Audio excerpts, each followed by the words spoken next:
ನಮಸ್ಕಾರ. ಸದಾನಂದ ಬಾಬ್ನಿ ಯೂಟ್ಯೂಬ್ ವಾಹಿನಿಗೆ ಸ್ವಾಗತ ಸುಸ್ವಾಗತ. ಅಂತೂ ಇಂತೂ ಕ್ಯಾಬಿನೆಟ್ ಪೂರ್ಣ ಪ್ರಮಾಣದಲ್ಲಿ ಆಗದೆ ಹೋದರೂ ಕೂಡ ಹಂಚಿಕೆಯನ್ನು ಮಾಡಿದ್ದಾರೆ.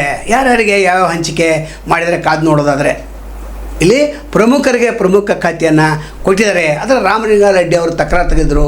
ಆದರೂ ಕೂಡ ಹೈಕಮಾಂಡ್ ಹೇಳಿದಂತೆ ನೀವು ನಡ್ಕೊಳ್ಬೇಕಂತಂದಾಗ ನಿನ್ನೆ ಅವರು ತಮ್ಮ ಖಾತೆಯನ್ನು ವಹಿಸ್ಕೊಂಡಿದ್ದಾರೆ.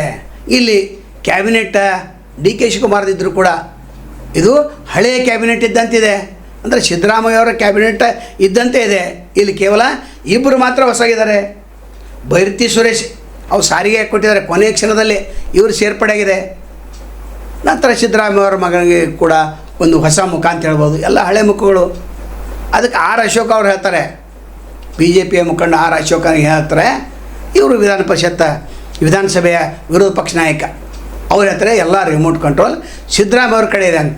ಹೌದು, ರಿಮೋಟ್ ಕಂಟ್ರೋಲ್ ಅವ್ರ ಕಡೆ ಇದೆ. ಯಾಕಂದರೆ ಅವ್ರು ಹೇಳಿದಂತೆಯೇ ಹೈಕಮಾಂಡ್ ಕೇಳಿದೆ. ಇನ್ನು ಬಿ ವೈ ವಿಜೇಂದ್ರ ಏನು ಹೇಳ್ತಾರೆ ಅಂತಂದರೆ, ಇಲ್ಲಿ ಡಿ ಕೆ ಶಿವಕುಮಾರ್ ಅವರು ಏನೂ ಮಾಡುವಂತಿಲ್ಲ, ಎಲ್ಲ ಹೈಕಮಾಂಡ್ ನಿರ್ದೇಶನತೆ ನಡೀತಾ ಇದೆ. ಇನ್ನು ಇಲ್ಲಿ ಭಾಳ ಎಚ್ಚರಿಕೆ ಹೆಜ್ಜೆಯನ್ನು ಇಡಬೇಕು. ಇನ್ನು 20 ಜನ ಸಚಿವರ ಸಂಪುಟ ಸಭೆಯಲ್ಲಿ ಯಾರ ಪರ ಇದ್ದಾರೆ ಅದನ್ನು ಕಾದು ನೋಡ್ಬೇಕು. ಯಾಕಂದರೆ ಸಿದ್ದರಾಮಯ್ಯ ಅವರು ಇನ್ನೂ ಮೇಲೆಗೆ ಸಾಧಿಸುವಂಥ ಸಾಧ್ಯತೆ ಹೆಚ್ಚಿದೆ. ಯಾಕಂದರೆ ಎಚ್ ಕೆ ಪಾಟೀಲ್ ಬಿಟ್ಟಿದ್ದಾರೆ. ಜಮೀರ್ ಅಹ್ಮದ್ ಖಾನ ಇಲ್ಲದೆ ಹೋದರೆ ಸರ್ಕಾರ ನಡೆಸೋದು ಭಾಳ ಕಠಿಣ ಅಂತೇಳಿ ಸಜ್ಜಿ ಜಾರಕಿಹೊಳಿ ಹೇಳಿದರೆ, ಸಜ್ಜಿ ಜಾರಕಿಹೊಳಿ ಕೂಡ ಅವರು ಕೂಡ ನಿನ್ನೆ ಒಪ್ಕೊಂಡಿದ್ದಾರೆ. ನಾನು KPCC ಸ್ಥಾನ ಮತ್ತು ನನ್ನ ಖಾತೆಯನ್ನು ಕೊಡಂತ ನಾನು ಬೇಡಿಕೆಯನ್ನಿಟ್ಟಿದ್ದೆ, ಆದರೆ ಈಡೇರಲಿಲ್ಲ. ಆದರೂ ಕೂಡ ಮುಂದಿನ ದಿನಗಳಲ್ಲಿ KPCC ಅಧ್ಯಕ್ಷ ಇದ್ದವರನ್ನು CM ಆಗ್ತಾರೇನೋ, ನಾನು CM ಆಗುವಂಥ ಒಂದು ಟಾವೆಲ್ ಹಾಕಿದ್ದೇನೆ ಅನ್ನುವಂಥ ಅರ್ಥದಲ್ಲಿ ಪದೇ ಪದೇ ಹೇಳ್ತಾ ಇದ್ದಾರೆ. ಇನ್ನು ಇಲ್ಲಿ ಯಾರ್ಯಾರಿದ್ದಾರೆ, ಯಾರ್ಯಾರ ಖಾತೆಗಳ ಬದಲಾಗಿವೆ ನೋಡೋದಾದರೆ, ಜಿ ಪರಮೇಶ್ವರ್ ಕಂದಾಯ ಮತ್ತು ಕ್ರೀಡೆ ಉಪಮುಖ್ಯಮಂತ್ರಿಗಳಿವರು, ಪ್ರಿಯಾಂಕಾ ಖರ್ಗೆ ಗೃಹ ಮತ್ತು ITBT, ಈಶ್ವರ್ ಖಂಡ್ರೆ ಗ್ರಾಮೀಣಾಭಿವೃದ್ಧಿ, ರಾಮಲಿಂಗಾರೆಡ್ಡಿ ಜನಸಂಪನ್ಮೂಲ, ಇವರಿಗೆ ಸಾರಿಗೆ ಇತ್ತು, ಜನಸಂಪನ್ಮೂಲ ತೆಗೆದುಕೊಂಡೋಗಿದ್ದಾರೆ. ನಂತರ UT ಖಾದರ್ ಆರೋಗ್ಯ, ಇವರು ವಿಧಾನಸಭೆಯ ಸಭಾಪತಿಯಾಗಿದ್ದರು, ಅಂದರೆ ಅಧ್ಯಕ್ಷ ಆಗಿದ್ದರು. ಈಗ ಅವರು ಸಚಿವರಾಗಿದ್ದಾರೆ. ಇನ್ನು KH ಮುನಿಯಪ್ಪ ಆಹಾರ, ಶರಣಪ್ರಕಾಶ್ ಪಾಟೀಲ ವೈದ್ಯಕೀಯ ಶಿಕ್ಷಣ, MB ಪಾಟೀಲ ಬೃಹತ್ ಕೈಗಾರಿಕೆ, ಯತೀಂದ್ರ ಸಿದ್ದರಾಮಯ್ಯ ನಗರಾಭಿವೃದ್ಧಿ. ಇದು ಒಂದು ದೊಡ್ಡ ಖಾತೆನ. ಅಂದರೆ ಸಿದ್ದರಾಮಯ್ಯ ಅವರು ಏನು ಹೇಳಿದ್ದಾರೆ ಅದೇ ಎಲ್ಲ ಆಗಿದೆ. ಕೇವಲ ಪಟ್ಟಿ ಮಾತ್ರ ಡಿ ಕೆ ಶಿವಕುಮಾರ್ ಸಚಿವ ಸಂಪುಟದಲ್ಲಿ ಇವರಿದ್ದಾರೆ, DK ಸಚಿವ ಸಂಪುಟ ಅಂತ ಹೇಳ್ತಾ ಇದ್ದಾರೆ. ಅದ್ಯಾವುದು ಖರೆ ಅಲ್ಲ. ಅದು ಯುವ ಸಂಪುಟ ಅಂಥೇಳಿ ಇಲ್ಲಿ ಮುದಿ ಸಂಪುಟವನ್ನು ರಚನೆ ಮಾಡಿದ್ದಾರೆ. ಇದರ ಹಿಂದೆ ಸಿದ್ದರಾಮಯ್ಯ ಕೈವಾಡ ಇರಲೇಬೇಕು. ಇನ್ನು ಕೃಷ್ಣ ಬೈರೇಗೌಡ ಅವರು ಬೆಂಗಳೂರು ಅಭಿವೃದ್ಧಿ ಅಂತ ಜಾರಕಿಹೊಳಿಗೆ ಯಾವ ರೀತಿ ಲೋಕೋಪಯೋಗಿ ಇತ್ತು ಅದನ್ನು ಮುಂದುವರಿಸಿದ್ದಾರೆ. KJ ಜಾರ್ಜ್ ಇಂಧನ ಪ್ರವಾಸೋದ್ಯಮ, ಹೀಗೆ ಪಟ್ಟಿ ಬಿಡುಗಡೆ ಆಗಿದೆ. ಇನ್ನೊಂದು ವಿಷಯ, ಇಲ್ಲಿ ಪ್ರೀ ಪಾಸ್ ಕೊಡೋ ಜೊತೆಗೆ ಒಂದು 5-6 ವಿಷಯಗಳನ್ನು ಸರ್ಕಾರ ಭಾಳ ಗಂಭೀರವಾಗಿ ತೆಗೆದುಕೊಂಡಿದೆ. ಅದು ಗ್ರಾಮೀಣ ಸಮಸ್ಯೆ ಆಲಿಸಲಿಕ್ಕೆ ಇಲ್ಲಿ ಪ್ರತ್ಯೇಕ ಸಚಿವಾಲಯವನ್ನು ನೇಮಿಸಿದ್ದಾರೆ. ಅಂದರೆ ಗ್ರಾಮೀಣ ಭಾಗದಲ್ಲಿ ವಿದ್ಯುತ್ ಸಮಸ್ಯೆ ಇರ್ಬೋದು ಅಥವಾ ಬೀಜ ಸಮಸ್ಯೆ, ಯಾವುದೇ ಸಮಸ್ಯೆ ಇದ್ದರೂ ಇಲ್ಲಿ ಈ ಹಿಂದೆ ಇರಲಿಲ್ಲ, ಪ್ರತ್ಯೇಕ ಸಚಿವಾಲಯ ಇರಲಿಲ್ಲ. ಅದು ಒಂದು ದೊಡ್ಡ ಸಾಧನೆ ಅಂತ ಹೇಳ್ಬೋದು, ಅದು ಒಂದು ದೊಡ್ಡ ಒಂದು ಯಶನ ಅಂತ ಹೇಳ್ಬೋದು. ಇನ್ನು ಸಾರ್ವಜನಿಕರ ಕುಂದುಕೊರತೆ ಸಲುವಾಗಿ ಒಂದು ಸಚಿವಾಲಯ. ಇನ್ನು ಗುಂಡಾಗಳನ್ನು ನಿಯಂತ್ರಣ ಮಾಡಲಿಕ್ಕೆ ಜಿಲ್ಲಾ ಲೆವೆಲ್ದಲ್ಲಿ ಒಂದು ಪೊಲೀಸ್ ಪಡೆ, 10 ಪೊಲೀಸರ ಒಂದು ಪಡೆಯನ್ನು ನೇಮಿಸಬೇಕು, ಅವ್ರ ಮೇಲೆ ನಿಗಾ ಇಡಬೇಕಂತ ಹೇಳಿದ್ದಾರೆ.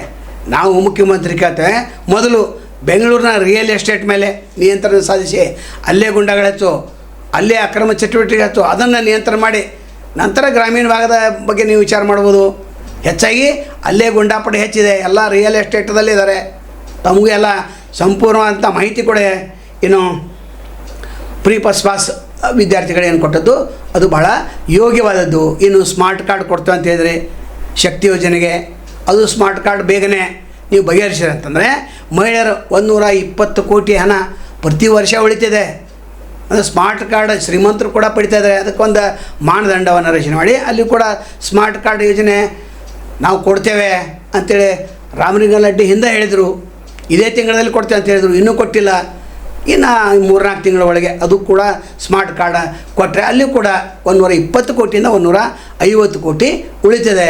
ಈಗ ವಿದ್ಯಾರ್ಥಿಗಳೇ ಪ್ರೀ ಪಾಸ್ ಮಾಡೋದು 120 ಕೋಟಿ ಅಂದಾಜು ಖರ್ಚಾಗುವಂಥ ಸಾಧ್ಯತೆ ಹೆಚ್ಚಿದೆ. ಇನ್ನು ಹಿರಿಯ ನಾಗರಿಕರಿಗೆ ನೀವು ಉಚಿತವಾಗಿ ಬಸ್ ಪಾಸ್ ಕೊಡಲೇಬೇಕಾಗಿತ್ತು. ಅವ್ರಿಗೆ ನೀವು ತುಂಬ ಅನ್ಯಾಯ ಮಾಡಿದ್ರಿ. ಅವ್ರಿಗೆ ಮೊದಲು ಕೊಟ್ಟು ನಂತರ ಉಳಿದವ್ರು ಕೊಡ್ಬೋದಾಯಿತು. ಯಾಕಂದರೆ ಈಗಾಗಲೇ ಮಹಿಳಾ ಏನು ವಿದ್ಯಾರ್ಥಿಗಳದ್ದು ಅವರು ಆಧಾರ್ ಕಾರ್ಡ್ ಮೇಲೆ ಫ್ರೀಯಾಗಿ ಹೋಗ್ತಾಯಿದ್ರು. ವಿದ್ಯಾರ್ಥಿಗಳಿಗೆ ಜೊತೆಗೆ ಇಲ್ಲಿ ಹಿರಿಯ ನಾಗರಿಕರು ಕೂಡ ನೀವು ಮಾಡಬೇಕಾಯಿತು, ಅದನ್ನು ಮಾಡಿಲ್ಲ. ಇನ್ನು ಗಣ್ಯ ವ್ಯಕ್ತಿಗಳಿಗೆ ಏನು ಜೀರೋ ಟ್ರಾಫಿಕ್ದಿಂದ ದೊಡ್ಡ ಸಮಸ್ಯೆ ಉಂಟಾಗ್ತಾಯಿದೆ. ಅರ್ಧ ಗಂಟೆ ನಿಲ್ಲಬೇಕು, ಅದು ಕೂಡ ಜೀರೋ ಟ್ರಾಫಿಕ್ ಏನು ವ್ಯವಸ್ಥೆ ಇದೆ ಅದನ್ನು ರದ್ದು ಮಾಡಬೇಕಂತೇಳಿ ಹಿರಿಯ ನಾಗರಿಕರು ಕೂಡ ಒತ್ತಾಯ ಮಾಡ್ತಾಯಿದ್ದಾರೆ. ಹೀಗಾಗಿ ಇಲ್ಲಿ ಇನ್ನು ಅನೇಕ ಯೋಜನೆಗಳನ್ನು ನೀವು ನಿನ್ನೆ ಪ್ರಕಟ ಮಾಡಿದಿರಿ, ಸ್ವಾಗತ. ಇನ್ನು ಗೃಹಲಕ್ಷ್ಮಿ ಮತ್ತು ಗೃಹಜ್ಯೋತಿ ಅರ್ಹರಿಗೆ ಮಾತ್ರ ಅಂತ ಹೇಳಿದಂದ್ರೆ ಹೊರ ರಾಜ್ಯದವರಿಗೆ ನಾವು ಕೊಡೋದಿಲ್ಲ. ಮತ್ತು ಬಾಡಿಗೆ ಮನೆಯಲ್ಲಿ ಹೊರ ರಾಜ್ಯದವ್ರು ಇರ್ತಾರೆ, ನಾವ್ಯಾಕೆ ಗೃಹಜ್ಯೋತಿ ಕೊಡಬೇಕು? ನಂತರ ಮೃತರ ಹೆಸರಿನಲ್ಲಿ ಗೃಹಲಕ್ಷ್ಮಿ ಯೋಜನೆ ಹೋಗ್ತಾಯಿದೆ.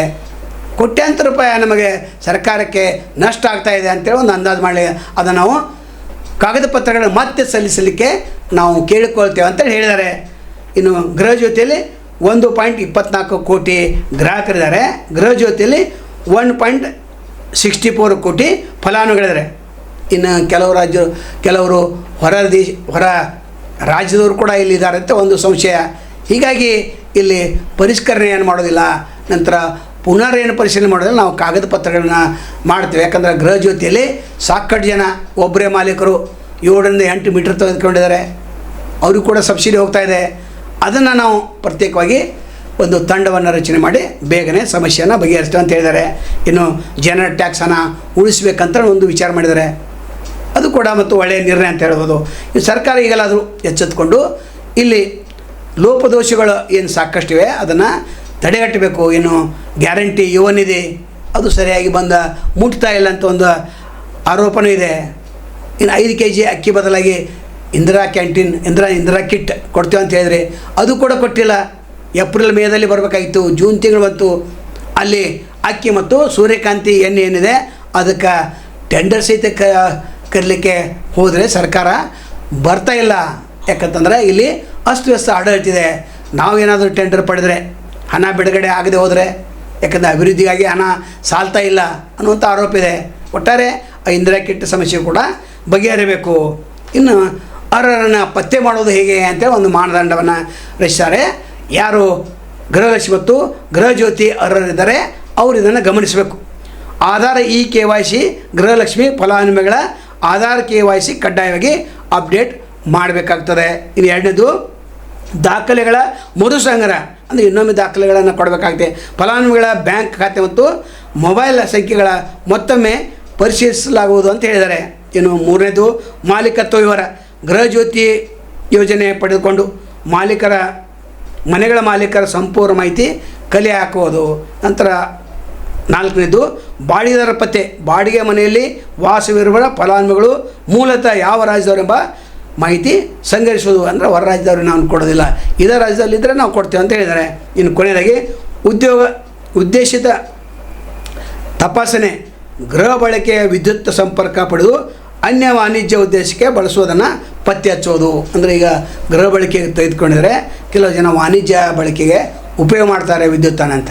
ಒಟ್ಟಾರೆ ಸಿದ್ದರಾಮಯ್ಯ ಸರ್ಕಾರ ಮುಂದುವರಿತಾ ಇದೆ. ಅಂದರೆ ಹಳೆಯ ಬಾಟಲಲ್ಲಿ ಹೊಸ ಸರಾಯಿ ಹಾಕಿ DK ಶಿವಕುಮಾರ್ ಸಚಿವ ಸಂಪುಟವನ್ನು ನೋಡ್ಕೊಳ್ತಾ ಇದ್ದಾರೆ. ಇನ್ನು 20 ಜನ ಯಾವ ತಾರೀಕು ಬರ್ತಾನೆ, 20ನೇ ತಾರೀಕಿಗೆ ಮತ್ತೊಮ್ಮೆ ಮೀಟಿಂಗ್ ಇದೆ. ಯಾಕಂದರೆ 18ನೇ ತಾರೀಕುವರೆಗೆ MLC MP ಚುನಾವಣೆ ಇದೆ, ಅಂದರೆ ರಾಜ್ಯಸಭಾ ಚುನಾವಣೆ ಇದೆ.